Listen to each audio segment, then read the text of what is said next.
Welcome to Money Matters TV. I'm Patricia Dunn, Senior Vice President at Merrill Lynch in Conshohocken, Pennsylvania.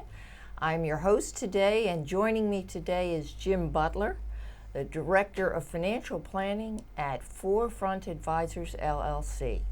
And we have a very special guest today, Brian Corcodilos, who is the CEO of Designblendz, a full-service architectural firm that happens to be the third fastest growing in Philadelphia, out of the Philadelphia Top 100. And they offer full architectural services. They go way beyond just drawing the plans for the building. They actually include 3D visualizations, web marketing, general construction services, as well as real estate development. So I'm looking forward to that. But today, Jim, I thought we would start by helping our viewers understand just what is the current state of the financial services industry. And then most recently, McKinsey & Company came out with a big report saying what they think or where they think our industry will be 10 years from now. It's always interesting to project. It never quite turns out that way, but it's always interesting. Interesting. That's right. Now, Jim, you have 35 years professional experience within the industry and are a certified financial planner. I have 44 years of professional experience and still going strong, mind you, and am a chartered advisor of philanthropy. Now, through our long tenure, both of us have seen incredible change in the industry over multiple decades. Would you agree with me that each of the evolutions our industry has gone through has been to the benefit of the current investing public? I think so. And Pat, I think we as advisors have also grown in our understanding as to not only our role, but the value that we provide to our clients. So to even think about doing what I used to do way back when would be like pushing string. It wouldn't be very effective, but more to the point, it simply wouldn't be very valuable to the client. So we really have come a long way. And as you pointed out with the study, although we don't know what's going to happen even in the election at the end of this year, much less our industry in 10 years, but a lot of planning starts with having a roadmap to at least begin to identify possibilities. You're absolutely right. In the last 10 years, I've noticed a big change in the industry. It's all post-2008. And the industry has broken itself into 4 different levels of service, all driven by a need for transparency. Transparency we never had before. But the investing public really wanted to know and have a breakdown between the level of advice received and the price paid for it. Now, the 4 levels that have evolved since 2010, so they're now with us a full decade, Right. are from lowest to highest, no advice, and that's free. You see all the commercials for buy your own stocks, buy your own ETFs, no account fees, no commissions. That's the first level. The second level is automated advice, and that's between the customer and the computer. And it's for the customer who doesn't want individual stocks or ETFs, but would rather have a portfolio. And they answer a few questions that the computer presents, and based on the answers they give, the computer guides them to a portfolio. The third level is generic advice. Generic advice is sometimes referred to as 1-800-TALK-TO-A-HUMAN because that's where a human being enters the equation, and they're able to answer simple questions and give simple guidance. And then you and I find ourselves at the top of the food chain, and that is the 4th level, where we deal in personalized advice, comprehensive financial planning, solution-oriented, getting a client from point A to point B in the time that they need to get from point A to point B. But interesting, in the study, McKinsey pointed out that we're going to see a great evolution in that second level, the automated advice level, Would you share with our viewers just what they think is going to happen in that sector of the market, the automated advice? Well, you might be able to fill in a few more blanks than I can with familiarity with the study, but I do think automated advice will expand because on the surface it looks attractive and sounds attractive. And for the right person, it could be a very effective way to plan for the future and help them to make decisions. I think what it comes down to is what is somebody willing to pay?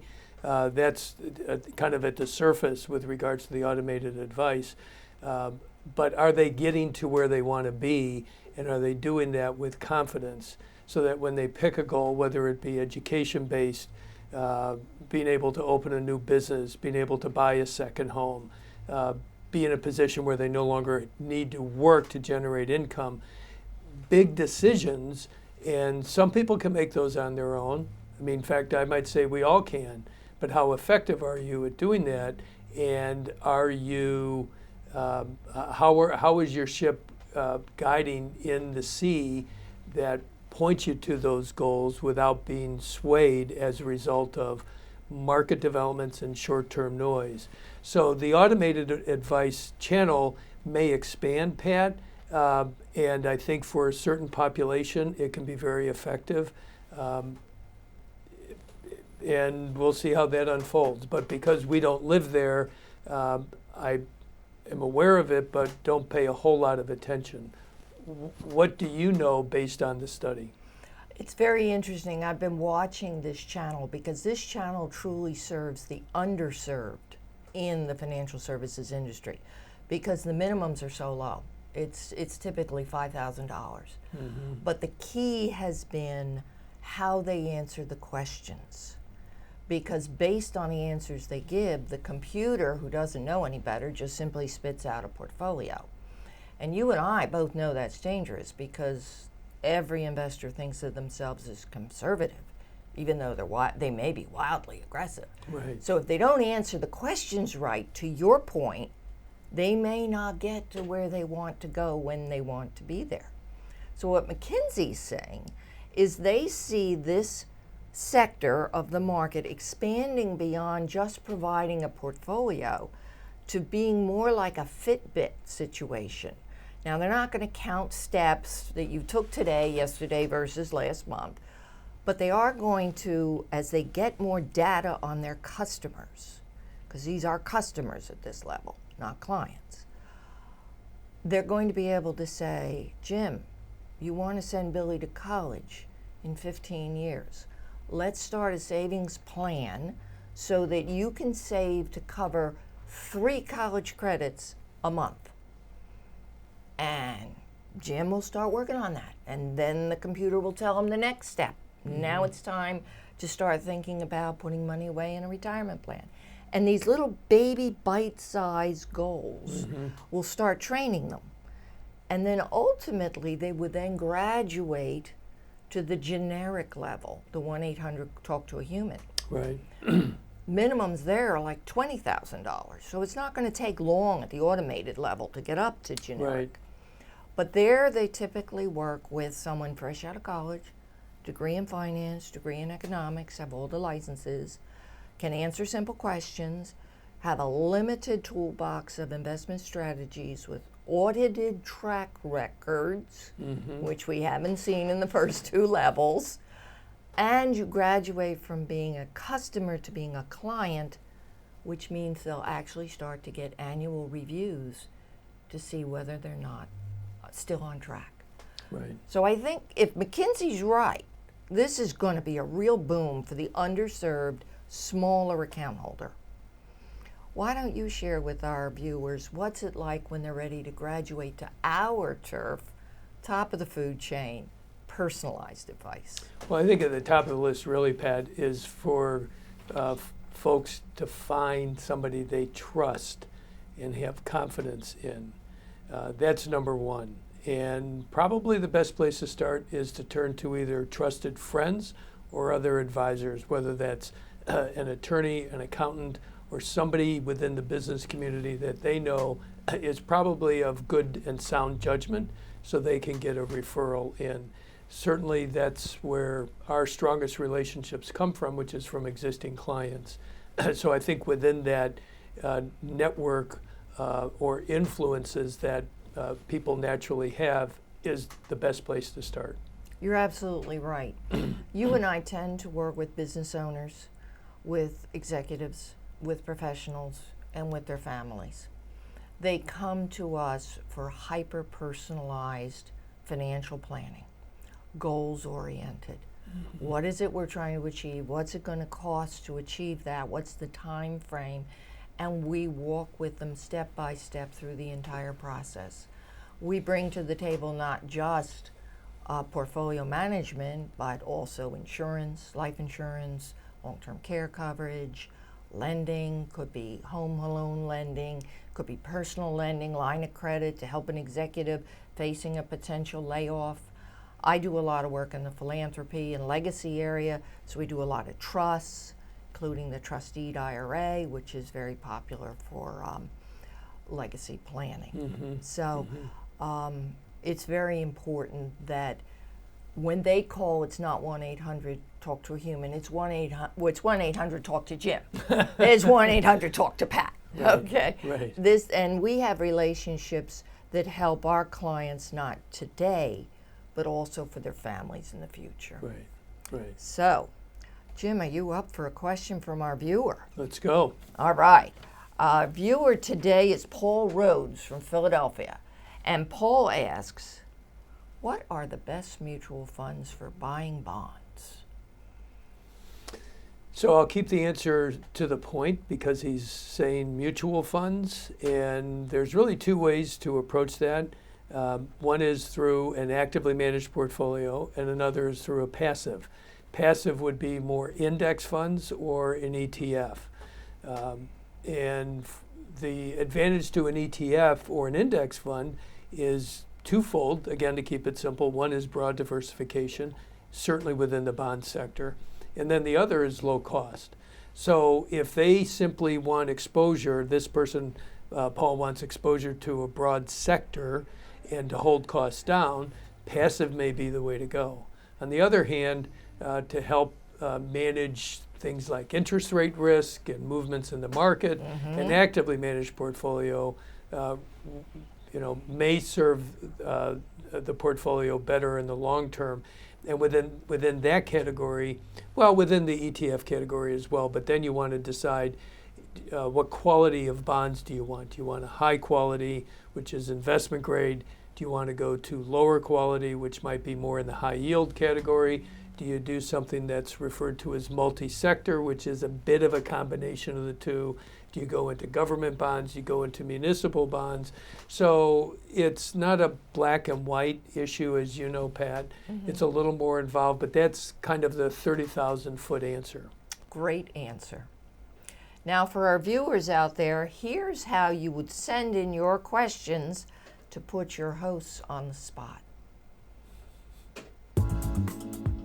You can have your questions answered on Money Matters. Please go to our website, money-matterstv.com.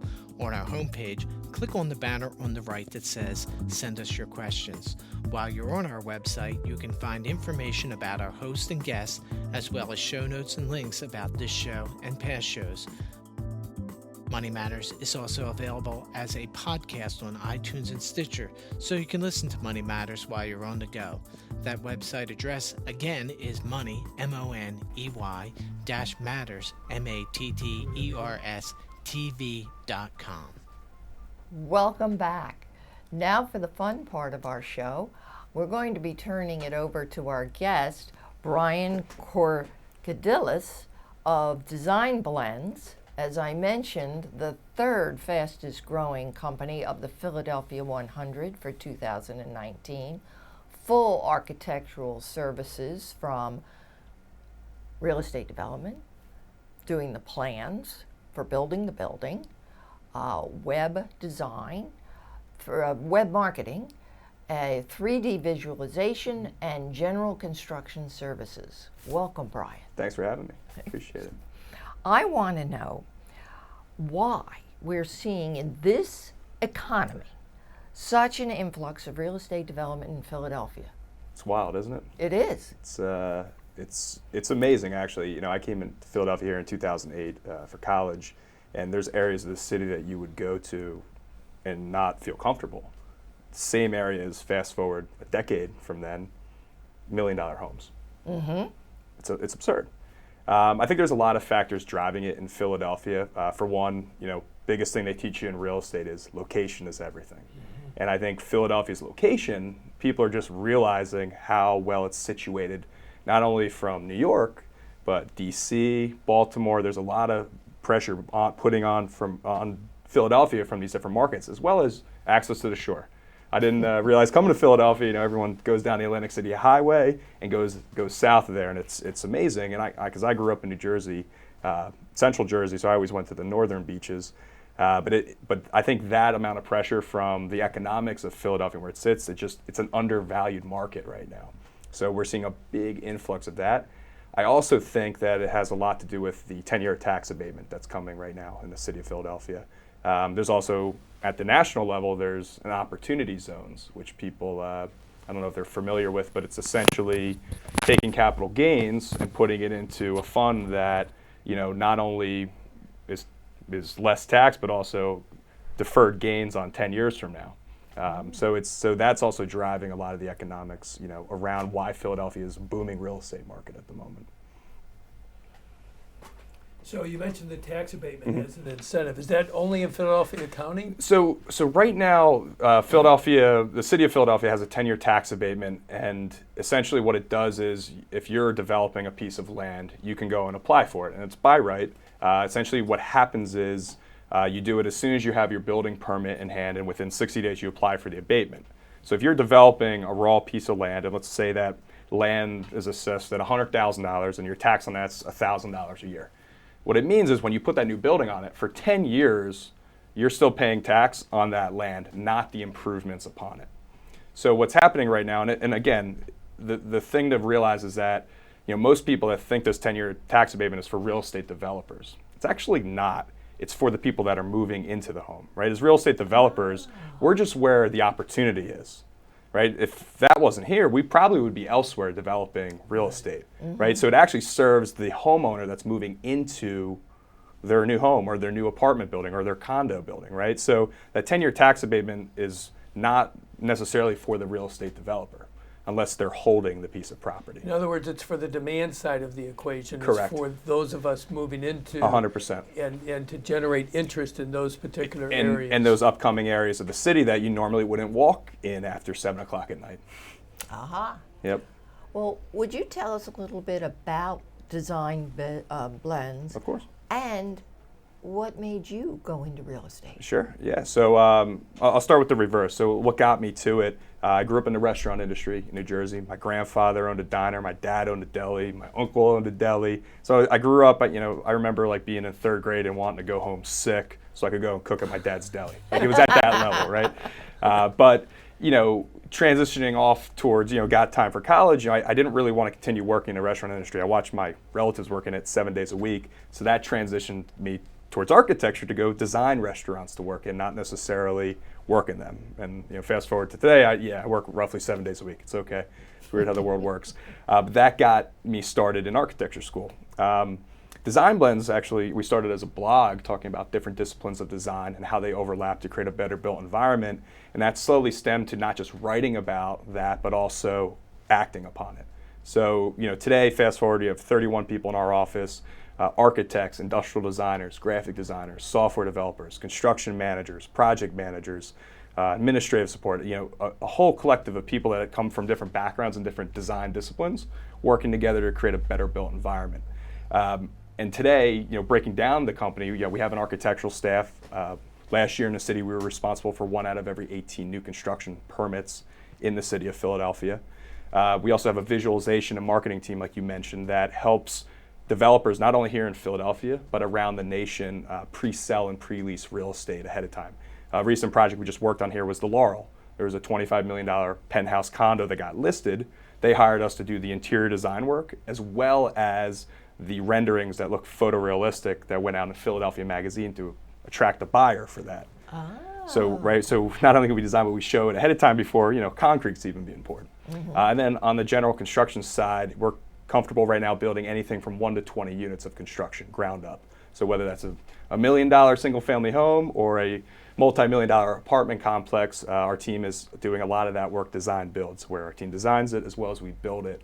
And most of our work is for other developers, right? People out there that are looking to hire a competent architect, looking to hire a competent GC to get it done.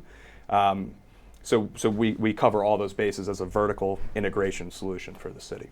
So who is your customer, and then who is the end user of the facility or the unit that ultimately goes up? Sure. So a lot of times our customers are real estate developers. We work for them mainly from a one-stop shop, design and construction.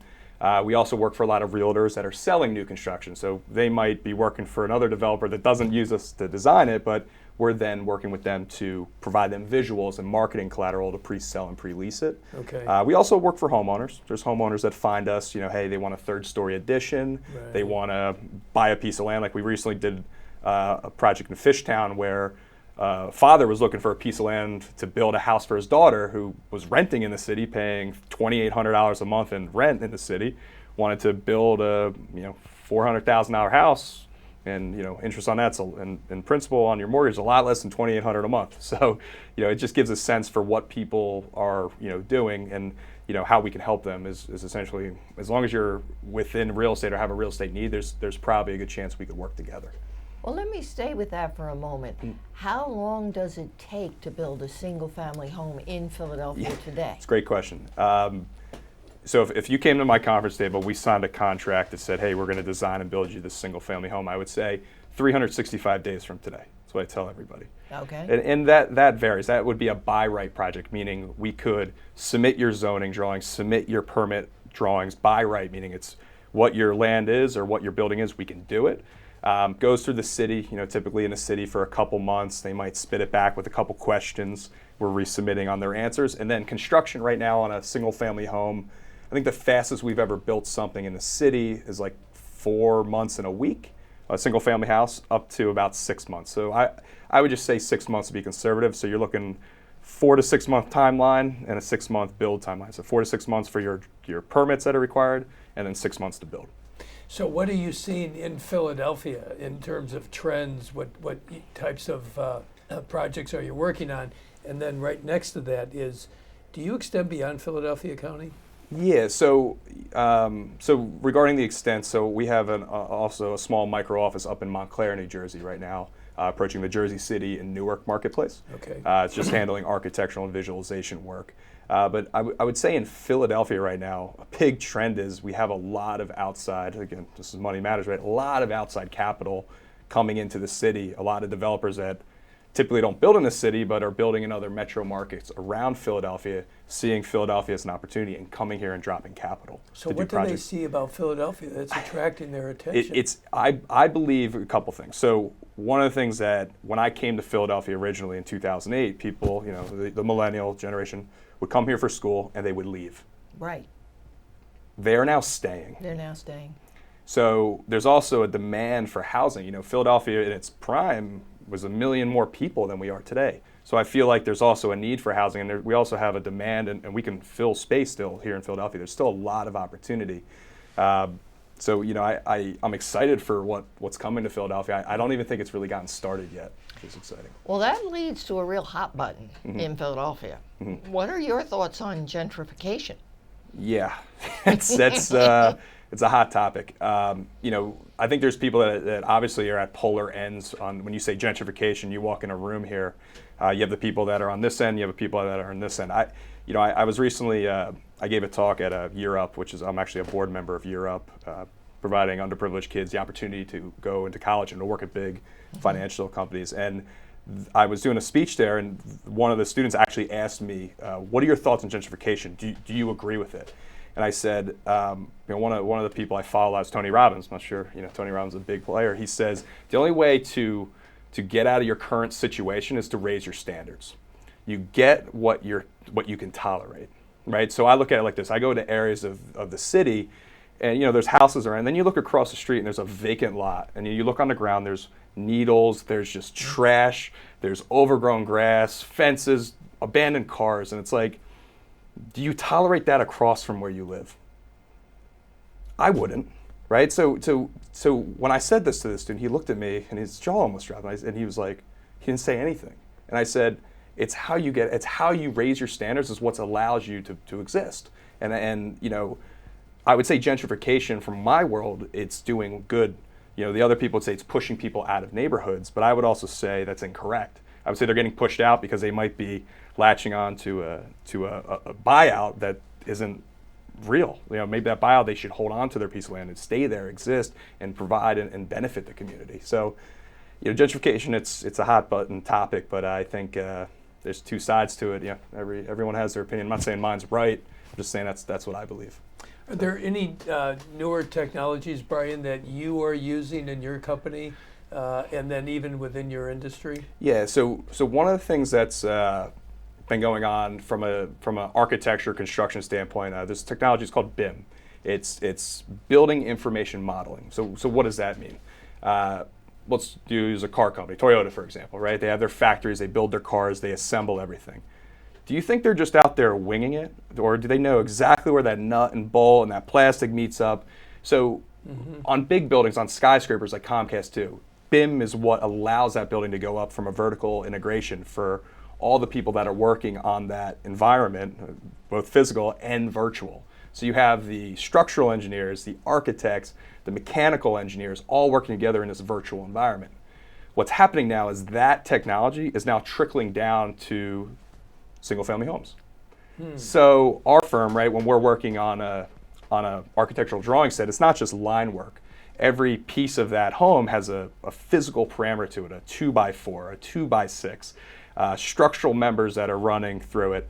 And we're able to quantify and start qualitating what's actually going into that home from, you know, how many feet of trim or linear feet of trim do you need in your home? How many 2x6s are on your exterior wall? So you can start quantifying what you need to purchase.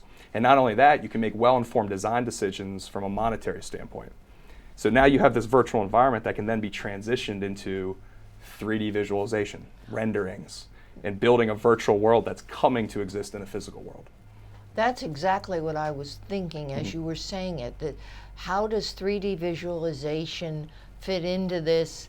And is it just for marketing purposes, or is it also for, as you said, how many linear feet? Yeah, so it's really I geek out about it. So I think, you know, the visualization side of things can be used for a lot of parameters and a lot of parts of the process of a real estate.